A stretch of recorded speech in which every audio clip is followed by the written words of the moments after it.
सदर प्रणाम, मैं हूं हिमांशु द्विवेदी और स्वागत है आपका हमारी खास पेशा अखाड़ा में। अखाड़ा के तहत आज हमारा विषय है ग्वालियर का गढ़, कांग्रेस की चुनौती। दरअसल मध्य प्रदेश के ग्वालियर और चंबल संभाग में ज्योतिरादित्य सिंधिया के भाजपा में चले जाने पर रिक्त हुए स्थान को भरने के लिए कांग्रेस नेता व राज्यसभा सदस्य दिग्विजय सिंह समेत कांग्रेस के अन्य दिग्गज नेता पूरा जोर लगाते नजर आ रहे हैं। दरअसल पूरा देश एक बार फिर इलेक्शन मोड में जा रहा है। लोग 2024 की तैयारी में देश के संदर्भ में देख रहे हैं, पर मध्य प्रदेश में 2024 को भूल 2023 पर ध्यान केंद्रित दोनों पार्टियों ने कर लिया है। और उसके जगह ग्वालियर चंबल संभाग बेहद महत्वपूर्ण इसलिए हो जाता है कि 2018 में कांग्रेस 15 साल के वनवास के बाद अगर सरकार बना पाने में कामयाब रही थी तो उसका बड़ा कारण ग्वालियर चंबल संभाग में मिली हुई सफलता थी। लेकिन जनता ने जिस कांग्रेस को ग्वालियर चंबल संभाग में जिताया, वही कांग्रेस की आज भाजपा ही बने हुए सदन में बैठे हुए दिखाई देते हैं और राज्य में भाजपा की सरकार भी दिखाई देती है। तो अब सवाल इस बात का है कि ये जो बैठकों का सिलसिला दिग्विजय सिंह शुरू कर रहे हैं, कमलनाथ अलग स्तर पर प्रयत्नशील है, क्या ग्वालियर चंबल अंचल की जनता भरोसा करेगी इन कांग्रेस के ऊपर? क्या ग्वालियर चंबल अंचल की जनता ये भरोसा कर पाएगी कांग्रेस के संदर्भ में कि वह उस वोट का सम्मान करेंगे, उस वोट की मर्यादा को खंडित नहीं करेंगे जो उन पर विश्वास व्यक्त करते हुए दिया जाता है? तो आज हम इसी पर बात करेंगे कि जनता के बीच में विश्वास खो चुकी हुई कांग्रेस क्या एक बार फिर मतदाताओं का भरोसा और अपने कार्यकर्ताओं का विश्वास दोनों को जीत पाने में सफल हो पाएगी, और हो पाएगी तो किस तरह? तीन खास मेहमान हमारे साथ इस चर्चा का हिस्सा बनने के लिए मौजूद हैं, लेकिन उससे पहले देखते हैं इस मसले पर वो पूरी रिपोर्ट जो हमारे साथी ने तैयार की।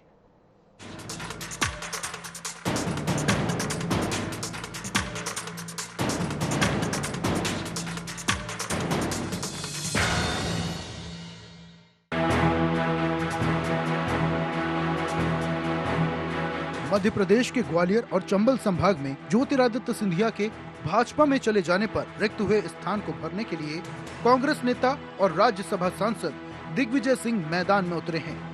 कांग्रेस की टीम में दिग्विजय के साथ नेता प्रतिपक्ष डॉक्टर गोविंद सिंह, अशोक सिंह, केपी सिंह जैसे नेता हैं। तो उनके सामने भाजपा की लंबी चौड़ी टीम है, जिसमें प्रदेश अध्यक्ष समेत 2 केंद्रीय मंत्री और 9 मंत्री शामिल हैं।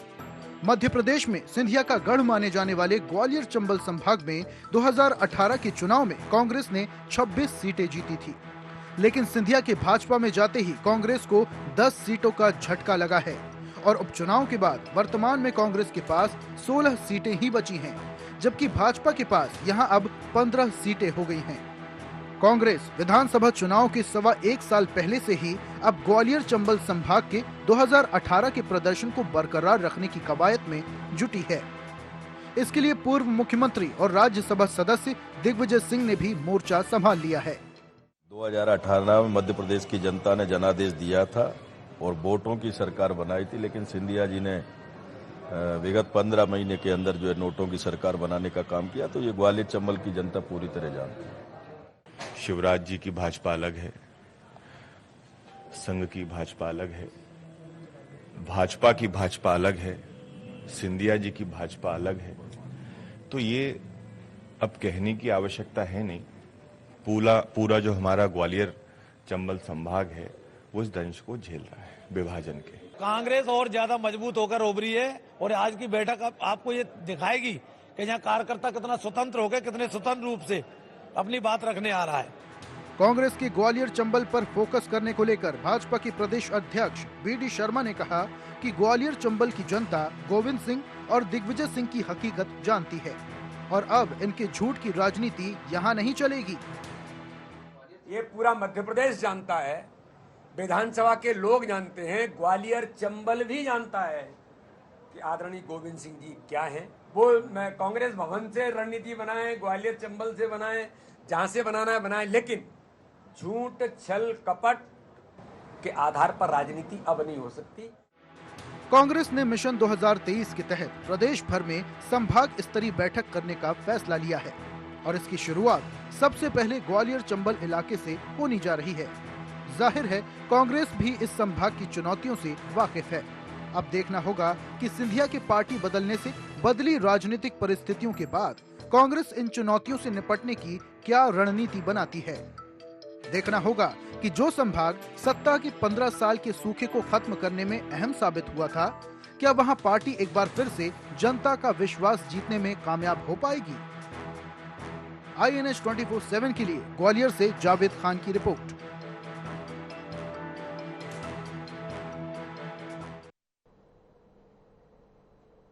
तो कुल मिलाकर दोबारा से कोशिश में है कांग्रेस पार्टी। उम्मीद में है कि कुछ कमाल फिर से हो जाएगा, पर वाकई हो पाएगा समझने की कोशिश करते हैं। हमारे साथ दो खास मेहमान जुड़ चुके हैं। भूपेंद्र गुप्ता जी जुड़ चुके हैं, जो उपाध्यक्ष है मीडिया सेल कांग्रेस के, और साथ ही इस अंचल की राजनीति को बेहद नजदीकी से समझने वाले डॉक्टर राकेश पाठक जी भी हमारे साथ में जुड़ चुके हैं। कुछ ही देर में घनश्याम पिरोनिया जी भी हमारे साथ होंगे, जो भारतीय जनता पार्टी के पूर्व विधायक हैं।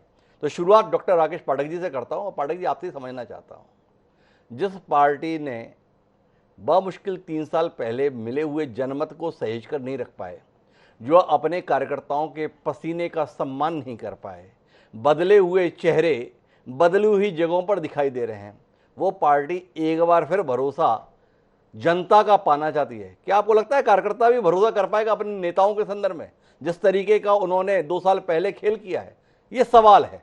आपका आकलन, ग्वालियर चंबल अंचल किस निगाह से देख रहा है कांग्रेस को?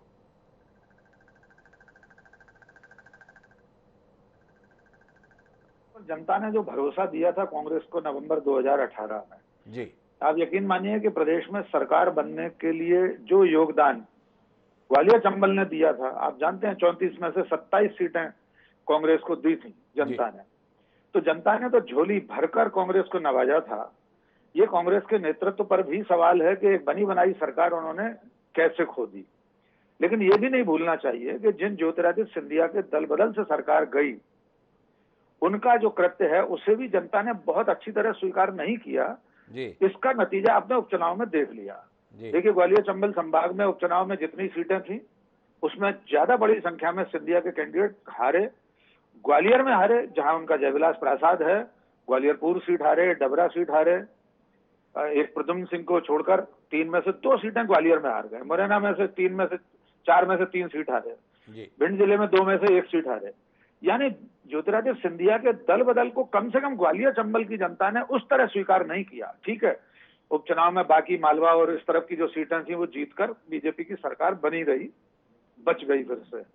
लेकिन अब जो आपने सवाल पूछा है वो बड़ा महत्वपूर्ण है। क्या जनता सचमुच में ये भरोसा करेगी अपने इन प्रतिनिधियों पर? और कार्यकर्ता भी कैसे भरोसा करेगा? जिस कार्यकर्ता ने प्राणपण से कोशिश की 2018 में और सरकार बनाने का काम किया और उसके चुने हुए नेता दल बदल करके चले गए, तो जनता भी हताश है और कार्यकर्ता भी हताश है। अब ये जो कवायद आज शुरू हुई है ग्वालियर चंबल में दिग्विजय सिंह की कमान में, ये बहुत महत्वपूर्ण है। इसको बहुत गहराई से देखना होगा, क्योंकि ज्योतिरादित्य सिंधिया का गढ़ है ग्वालियर। आपके शीर्षक में भी लिखा है ग्वालियर का गढ़। लेकिन उसी ग्वालियर के गढ़ में, ग्वालियर चंबल में वे स्वयं लोकसभा चुनाव हारे 1.25 लाख से अधिक वोटों से, अपने ही सांसद प्रतिनिधि से। उनके अपने शहर में ग्वालियर में 3 में से 2 सीटें कांग्रेस के पास अब भी हैं। तो उस गढ़ में उनको घेरने की, ये सैन्य विज्ञान का, मैं सैन्य विज्ञान का विद्यार्थी हूं, अगर कहा जाए तो किसी भी युद्ध में शत्रु सेना के सेना नायक को उसके ही गढ़ में घेर लिया जाए, उसकी घेराबंदी वहीं कर दी जाए, उसके चारों तरफ, उसके किले के चारों तरफ खाइयां खोद दी जाएं, वही काम आज कांग्रेस ने शुरू किया है। हम नहीं जानते इसके नतीजे क्या होंगे, लेकिन ये नहीं हिमांशु जी भूलना चाहिए कि 2018 की सरकार बनने में कमलनाथ के नेतृत्व के साथ साथ जो सबसे बड़ा योगदान था वो दिग्विजय सिंह का था। आपको स्मरण होगा, एक पंगत में संगत करके अभियान चलाया था दिग्विजय सिंह ने। पूरे प्रदेश में वे गए, लोगों के साथ खाना खाते थे और खाना खाने से पहले बाकायदा हाथ में लोटा या पानी का गिलास उठवा के एक तरह से शपथ दिलाते थे कि आपको इस जल की शपथ है कि टिकट किसी को भी मिले, आपको जिताना है। तो दिग्विजय सिंह के इस योगदान और कमलनाथ के साथ उनकी जुगलबंदी, तीसरा पहिया अगर हम त्रिमूर्ति का माने तो ज्योतिरादित्य सिंधिया भी थे। सरकार बनने में उनकी भूमिका को भी नकारा नहीं जा सकता उस वक्त। और उनके जाने के बाद की जो चुनौती वो कांग्रेस के सामने है, इसके क्या परिणाम निकलेंगे हम नहीं जानते।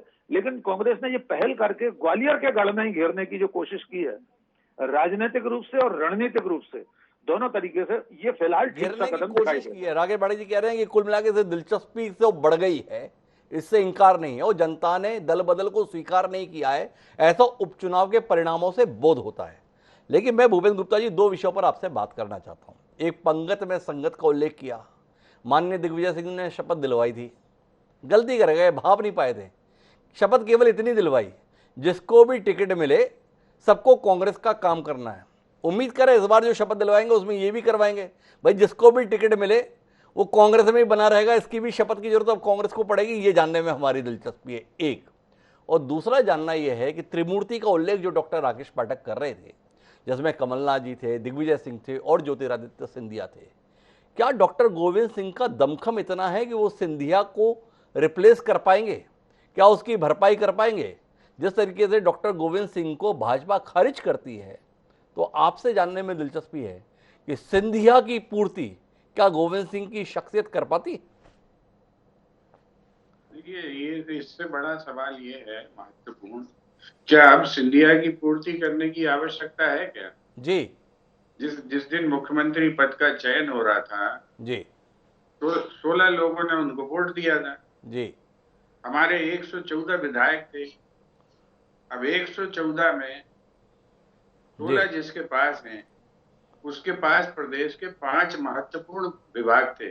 जी, उसके बावजूद अगर कोई व्यक्ति लोभ में, लालच में, किसी नए अवसर की तलाश में अपनी माँ जैसी पार्टी से अगर दगा करता है, उसकी जो है पीठ में चाकू भोंकता है, तो ये तो कहीं भी हो सकता है, इसे कौन रोक सकता है? जी, इसका पार्टी से क्या संबंध? जो लोग गद्दार थे, जो लोगों ने पार्टी से धोखा किया, वो तो आज भाजपा के साथ है, हमारे साथ थोड़ी है। जी, हमारी पार्टी में, इसलिए उनकी चुनौती का कोई सवाल नहीं है।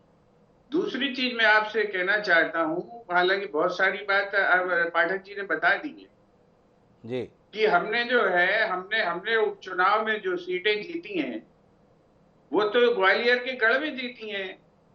जब वो उपचुनाव में हमारे लिए पूरी सरकार के समर्थन के बाद भी हमारे लिए चुनौती नहीं बन सके, जी, तो अब उनकी चुनौती का जो है रंग लगाने का कोई औचित्य नहीं है। वो कितनी बड़ी चुनौती है वो भी जानते हैं और हम भी जानते हैं। जी, जो आज जो है हमारी परिस्थिति है, हमें तो 17 से फिर से 27 पर 28 पर पहुंचना है। जी, उसकी हम तैयारी कर रहे हैं।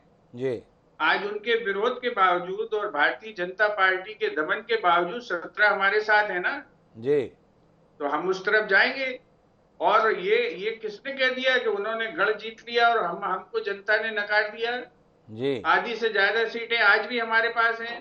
जी, तो ये चीज जो है, ये जो एनालिसिस है, इसको मैं अधूरा मानता हूँ, असहमत हूँ इससे। और दूसरी चीज मैं ये कहता हूं कि कांग्रेस कलेक्टिव लीडरशिप के अंदर लड़ाई लड़ रही। जी, जो हमारे वजीर थे वो तो पिट गए। अब पिट गए तो हम अपने नए वजीर तैयार कर रहे हैं।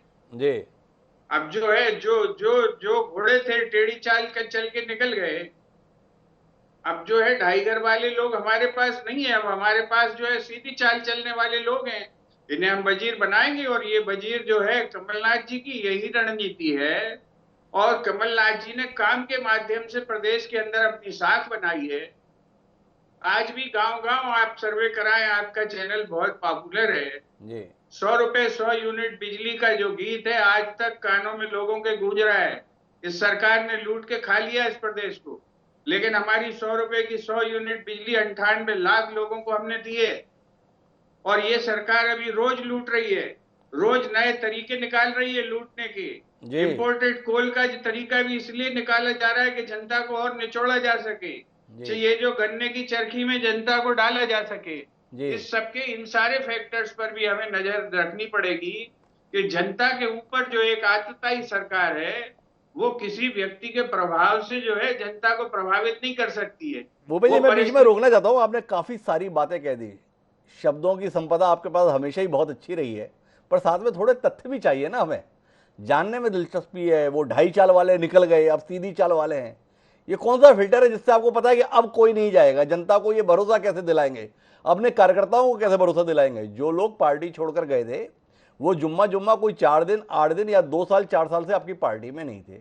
दशकों लगा देने के बाद में उन्होंने दल बदल किया, जनता के भरोसे को तोड़कर गए। संदेह आ गया है कांग्रेसियों की विश्वसनीयता को लेकर, संदेह आ गया है कांग्रेसियों की प्रतिबद्धता को लेकर, संदेह आ गया है कांग्रेसियों के फेर में न आने को लेकर कि वो प्रलोभन के फेर में ना आए। भूपेन्द्र जी से बहुत संजीदा से यह सवाल है, क्या ऐसी मेथोडोलॉजी लाएंगे, क्या ऐसी कार्य पद्धति लाएंगे जिससे कार्यकर्ता और जनता दोनों भरोसा कर पाए कि दूध के जल गए हैं, अब छाछ भी फूंक कर पिएंगे, और ऐसी अजीबोगरीब स्थिति से ना तो जनता को दो चार होना पड़ेगा, ना आपकी पार्टी को होना पड़ेगा। सवाल है ना भूपेश जी, कोई तो उत्तर देंगे। आपका प्रश्न जायज है जी और जनता के मन में ये विचार हो सकता है जी, लेकिन जिन लोगों ने गद्दारी की वो आज हमारी पार्टी में थोड़ी हैं, और उनके जो निजी प्रभाव में लोग थे जिनको उन्होंने 15-20 साल 25 साल पाला पोसा जी वो अपने मालिक के साथ चले गए। कांग्रेस तो नहीं गई उनके साथ, कांग्रेस तो आज भी खड़ी है कांग्रेस के साथ। लोगों ने उनके खिलाफ मुकाबला किया, उनसे ज्यादा 9 सीटें जीतकर हम आए वहां पर उस क्षेत्र में। तो ये जो व्यक्तिगत निष्ठा है, ये व्यक्तिगत निष्ठा के लोग गए, अब जो है पार्टी की निष्ठा के लोग पार्टी के साथ हैं। दूसरी चीज मैं आपसे कहना चाहता हूं, कमलनाथ जी ने स्पष्ट रूप से अपना इस्तीफा देते समय एक बात कही थी जी, और वो हमारा जो है आदर्श मुद्दा है कि कांग्रेस चाहती थी कि कांग्रेस जो है महल की कैद से निकलकर जो है जनता के बीच में पहुंचे, सड़क में पहुंचे, और महल चाहता था कि कांग्रेस जो है महल में जाकर कैद हो जाए। इस द्वंद्व का परिणाम है ये दुखद परिस्थिति इसलिए आई कि लोग जो है उसे अपने काबू, अपने नियंत्रण, अपनी तिजोरी में रखना चाहते थे कांग्रेस को, और कांग्रेस चाहती थी कि उसकी सड़क उसका डेस्टिनेशन है, जनता का कल्याण उसकी डेस्टिनेशन है। और इस द्वंद्व में जो है इस द्वंद्व में जो है महल हारा है और जनता जीती भूपेश है। जी कह रहे हैं सड़क उसका डेस्टिनेशन है। ऐसा ही कुछ ज्योतिरादित्य सिंधिया ने भी कहा था। ज्योतिरादित्य सिंधिया ने बताया था कि वो शिक्षकों के संदर्भ में अगर मांग पूरी नहीं हुई तो मैं सड़क पर उतर जाऊंगा। कमलनाथ जी ने कहा उतर जाओ, बाद में ज्योतिरादित्य सिंधिया बोलते उतर गया, देख लो खुद ही सड़क पर आ गए। अब भूपेन्द्र जी हमें बता रहे हैं सड़क ही हमारा डेस्टिनेशन है। विचार होना होगा डेस्टिनेशन क्या है। लेकिन मेरे साथ घनश्याम पिरोनिया जी हैं और भूपेन्द्र गुप्ता जी यहाँ दावा कर रहे हैं कि जो जाना था चले गए, अब जो कुछ भी है वो पार्टी के प्रति प्रतिबद्ध लोग हैं, व्यक्तिगत निष्ठा वाले लोगों के लिए जगह नहीं रही है। घनश्याम पिरोनिया जी, जानने में दिलचस्पी है, जनता से खारिज होने के बाद भी सत्ता में बने रहने का जो हुनर आपने दिखाया है, क्या वो हुनर पूरा हो लिया या अभी भी आपको लगता है जीत कहीं भी जाए आना तो भाजपा में ही होगा और आपके साथ रहना ही होगा? तो ये जो दिग्विजय सिंह कोशिश कर रहे हैं इसको कुछ गंभीरता से लेंगे या आप इसी फार्मूले पर रहेंगे, जितनी मेहनत कर लो, कुल मिला के जीते हो या हारो आओगे तो हमारे साथ ही? नहीं, देखिए, भारतीय जनता पार्टी कभी इस प्रकार की राजनीति में विश्वास नहीं करती। अच्छा, और भारतीय जनता पार्टी या हमारी सरकारें या हमारे लोग मार्ग पर चल के जी, जनता के बीच में जाकर जनता के सामने अपनी योजनाएं बताकर जनता के स्नेह करते, हम सब लोग लोकतांत्रिक परंपराओं का पालन करते हुए ही सत्ता में आते हैं। अपना घर संभाल नहीं पाए था और उसमें उनको नफा हुआ, नुकसान हुआ, तो वो उनको उसका मनन चिंतन करना चाहिए जी। लेकिन अभी जो जानकारी आ रही है कि पूर्व मुख्यमंत्री दिग्विजय सिंह जी ग्वालियर चंबल संभाग में मोर्चा संभाले हैं जी, तो हम तो ये कहते हैं कि दिग्विजय सिंह जी का चेहरा तो कांग्रेस के लिए शुभंकर है जी, और उनका आना तो भारतीय जनता पार्टी के लिए, भारतीय जनता पार्टी के समर्थकों के लिए, भारतीय जनता पार्टी के जो ऐसे लोग हैं जो भाजपा को चाहते हैं, ऐसे लोगों के लिए उनका चेहरा पर्याप्त है। उनके आते हैं भारतीय जनता पार्टी के पक्ष में अपने आप लोग खड़े हो जाते हैं, जनता खड़ी हो जाती है। क्योंकि दिग्विजय सिंह जी का जो कार्यकाल था जी, वो जनता ने देखा। अभी आदरणीय भूपेन्द्र सिंह जी कह रहे थे कि कैसी बिजली की मार, अरे कांग्रेस के जमाने की तो देखो क्या हालत थी, कितनी कटौती होती थी, कैसा साम्राज्य था। अच्छा, दिग्विजय सिंह तो आपके भाजपा के लिए शुभंकर हैं, ज्योतिरादित्य सिंधिया आपके लिए क्या, ये जानने में दिलचस्पी है। ज्योतिरादित्य सिंधिया को आपकी पार्टी में आए 2 साल हुए हैं, ना पता नरोत्तम मिश्रा का, ना पता नरेंद्र सिंह तोमर का, ना पता अनूप मिश्रा का और ना पता विवेक शेजवलकर का। ग्वालियरगढ़ है सिंधिया का और सिंधिया को घेरने के लिए दिग्विजय सिंह आए हैं। आपसे जानना चाहता हूं ये 2 साल में ज्योतिरादित्य सिंधिया ने कमाल क्या किया जिसके चलते जो पुराने जितने भाजपाई थे वो काबिले जिक्र भी नहीं रह गए? इस सफलता पे कोई टिप्पणी करना चाहेंगे? और ये सफलता आपको विधानसभा चुनाव में क्या चमत्कार के रूप में प्रस्तुत करेगी? हेलो जी, हेलो, सवाल ऐसा था कि घनश्याम पिरोनिया जी हेलो पे आ गए, लेकिन मेरे ख्याल से डॉक्टर राकेश पाठक के पास इसका उत्तर होगा। तो डॉक्टर साहब आपसे जानना चाहता हूं, भाजपा के तमाम नामचीन चेहरों को पीछा कर ग्वालियर चंबल संभाग में केंद्र में माननीय ज्योतिरादित्य सिंधिया आ गए हैं। इस बदलाव को आपकी दृष्टि से देखते हैं, क्या ये भाजपा को 2018 की पराजय को 2023 में चमत्कारिक सफलता में परिवर्तित कर देगा? यह आपका आकलन है भारी कीमत चुकानी पड़ेगी पुराने भाजपाइयों को खारिज कर इस नए चेहरे के सामने आ जाने की? देखिए हिमांशु जी, ये आपने जो सवाल पूछा है ये सचमुच भविष्य के लिए, खास तौर से भारतीय जनता पार्टी के जो परंपरागत नेता हैं, जो देखा जाए जिनको देव दुर्लभ कार्यकर्ता कहा जाता है पार्टी में जी, उन सब लोगों के भविष्य पर सवालिया निशान लगाएगा 2023 की चुनाव की जैसे ही बेला पास आती जाएगी जी। आप देखेंगे जैसे जैसे वो दिन पास आएंगे ये अंतर्द्वंद बढ़ेगा। आपने जिन लोगों के नाम लिए वे सब लोग फिलहाल तो भारतीय जनता पार्टी में एक तरफ बैठ गए हैं। ज्योतिरादित्य सिंधिया अपने उफान पर हैं, अपने उरूज पर हैं। स्वाभाविक है कि जब केंद्र में मंत्री बनकर वे आए पहली बार तो हमने देखा नरेंद्र सिंह तोमर मुरैना के पास एक वो धौलपुर वाले पुल के पास सोफे पर बैठे हुए उनका इंतजार कर रहे थे। अगर वरिष्ठता क्रम में देखें तो नरेंद्र सिंह तोमर बहुत वरिष्ठ हैं जी। उन्होंने आप समझिए संसद में कार्यवाही का संचालन किया था। इतनी बड़ी कार्यवाही संविधान दिवस पर हमने 2-3 साल पहले देखी थी जी। लेकिन ज्योतिरादित्य सिंधिया मध्य प्रदेश में सरकार बनवाने का श्रेय लेते हुए उसकी कीमत फिलहाल भारतीय जनता पार्टी से वसूल कर रहे हैं लगातार जी। और ये कीमत बीजेपी कब तक अदा करेगी, इसके लिए हमें 2023 के मई जून तक इंतजार करना पड़ेगा। उसके बाद बहुत सारी चीजें स्पष्ट होंगी। ये जो सत्ता का संघर्ष है खास तौर से ग्वालियर चंबल में, आपने एक नाम लेना भूल गए, बीडी शर्मा। भले ही वे खजुराहो से सांसद हैं लेकिन वे रहने वाले मुरैना के हैं, उनके बहुत सारे फॉलोअर्स ग्वालियर चंबल में भी हैं। तो जब टिकट वितरण की नौबत आएगी हिमांशु जी, तब असली समस्या पैदा होगी। ज्योतिरादित्य सिंधिया जिला कार्यकारिणियों में अपने आसपास के जिलों में अपने लोगों को समायोजित कराने के लिए बहुत संघर्ष कर रहे हैं पिछले दिनों से। अगर आप देखेंगे उन सूचियों को देखिए, मध्य प्रदेश की भारतीय जनता पार्टी की सूची देखिए, कितने लोग एकोमोडेट हो पाए ये आपको देखना होगा। लेकिन मेरा एक और सवाल है, फिर मैं भूपेंद्र जी के पास जाऊंगा। राकेश जी, एक तरफ आप बता रहे हैं कि भाजपा के प्रमुख नेता कोने में बैठ गए हैं, दूसरी तरफ देख रहे हैं चौधरी राकेश सिंह अजय सिंह के हाथों मिठाई खा रहे हैं। क्या आपको लग रहा है कि कांग्रेस कुछ संजीदा है? कांग्रेस वाकई 2023 में अपनी गलतियों से सीखने के लिए तैयार है, या आपको लगता है ये कुछ दिन की ही कहानी रहती है और कांग्रेस की कहानी जो चलती चली आई है वही चलनी है? बतौर पत्रकार आपका आकलन।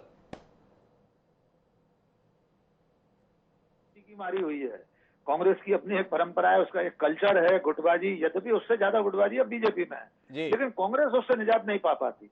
आपने ठीक उदाहरण दिया कि अजय सिंह राहुल भैया मिठाई खिला रहे हैं चौधरी राकेश सिंह को।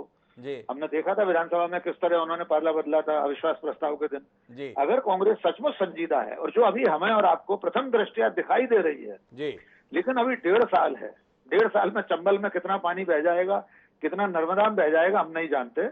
लेकिन अगर इसी संजीदगी के साथ कांग्रेस अगले 1 साल तक भी अपने नेताओं के बीच समन्वय बनाए रख सकी और जिस तरह दिग्विजय सिंह बार बार हर जगह जाकर कह रहे हैं कि अगर 2023 में हारे तो हमेशा के लिए भूल जाना सत्ता में आने का सपना देखना।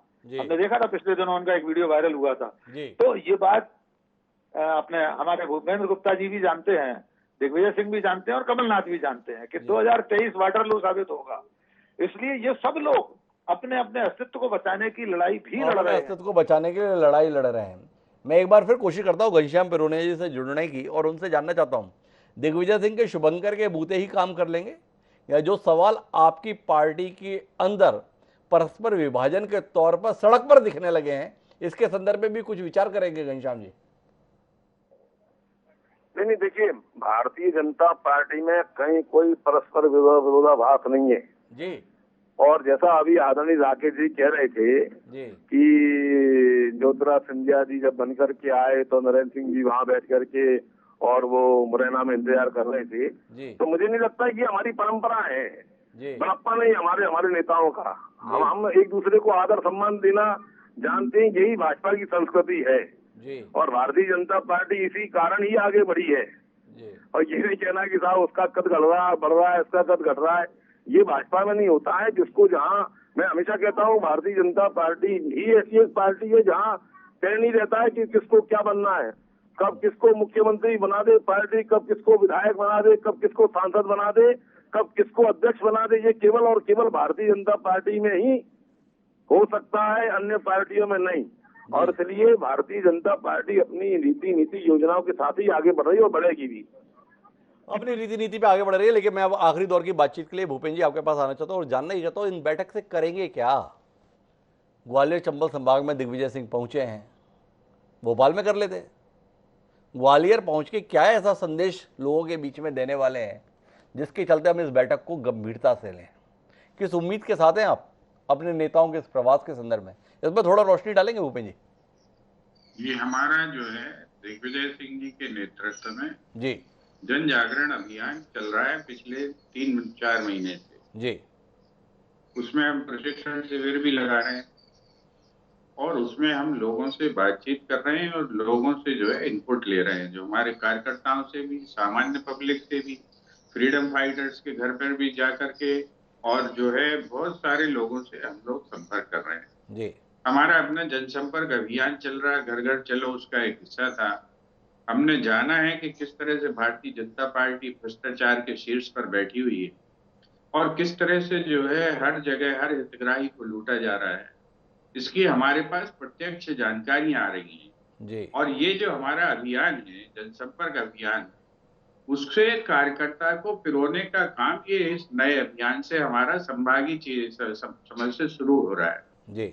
और जब हम नीचे तक पहुंचेंगे तब आपको दिखाई पड़ेगा कि ये जो दावा कर रहे हैं अभी बहुत बड़ी बड़ी बातों का हमारे भाई साहब जी, इनने अपनी अभी कल्चर बताई, इन्होंने अपनी पार्टी का चरित्र बताया, बहुत अच्छी बात है, हम बधाई देते हैं कि आपकी पार्टी बहुत अच्छी है जी। आपकी पार्टी इतनी अच्छी है कि अगर जो है दीनदयाल उपाध्याय जी के नाम से आपको अगर वोट मिलने की जरा सी भी लगे आशंका के नहीं मिलेंगे जी। तो ये योजनाओं के नाम बदल देते हैं। अभी ये कांग्रेस की योजनाओं के नाम बदल के अपनी पर्ची चिपकाते थे, अब दीनदयाल उपाध्याय की योजनाओं पर भी पर्ची चिपका के उनका नाम मुख्यमंत्री योजना हो गया है जी। ये भारतीय जनता पार्टी का कैरेक्टर है।